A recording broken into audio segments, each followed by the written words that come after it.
वनवास का 13वां वर्ष चल रहा था। पंचवटी का शांत हरा भरा वन अब राम, लक्ष्मण और सीता का गृह बन चुका था। यहाँ की नर्म हवा, पत्तों की सरसराहट और पक्षियों की मधुर आवाजें मानो उनके दिन को कोमलता से सहला दिया करती थीं। परंतु इसी शांति के पीछे छिपा हुआ था एक ऐसा अंधड़ जिसने आने वाले युगों का इतिहास बदल देना था।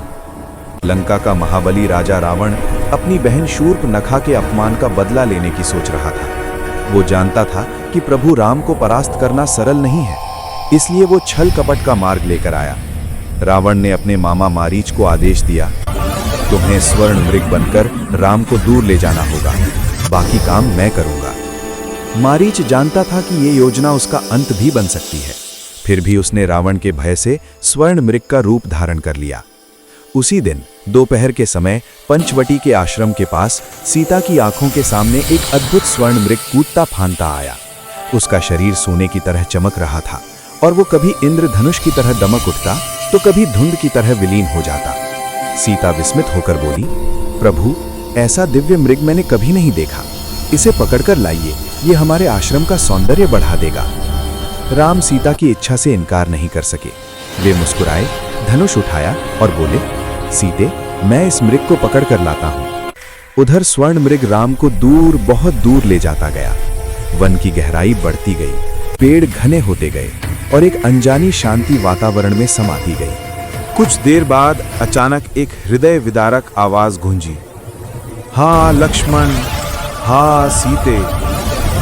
ये राम की आवाज थी, पर मारीच द्वारा की गई एक छल चिल्लाहट। सीता का हृदय भय से कांप उठा।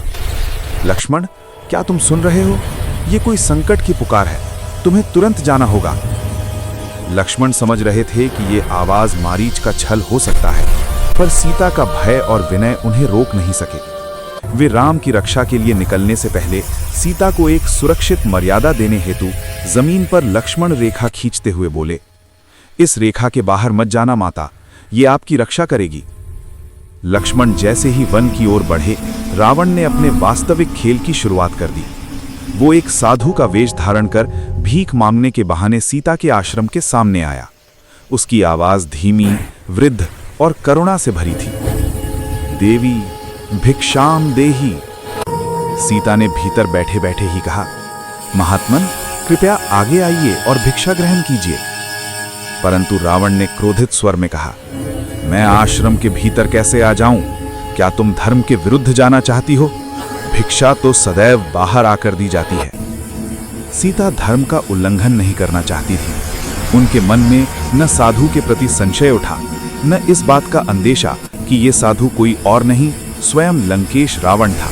वे रेखा की ओर बढ़ी, क्षण भर ठहरी, पर साधु की करुण पुकार से उनका हृदय पिघल गया। उन्होंने एक कदम बाहर रखा और बस इतिहास बदल गया। सीमा लांघते ही रावण ने अपना वास्तविक स्वरूप प्रकट किया। उसका स्वर गर्जना में बदल गया। आकाश में बिजली सी कौंधी, 10 भुजाएं, विशाल काया, राजसिक तेज।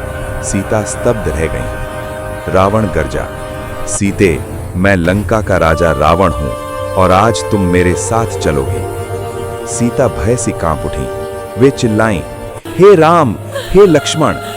रावण ने बलात् उन्हें अपने पुष्पक विमान में उठा लिया।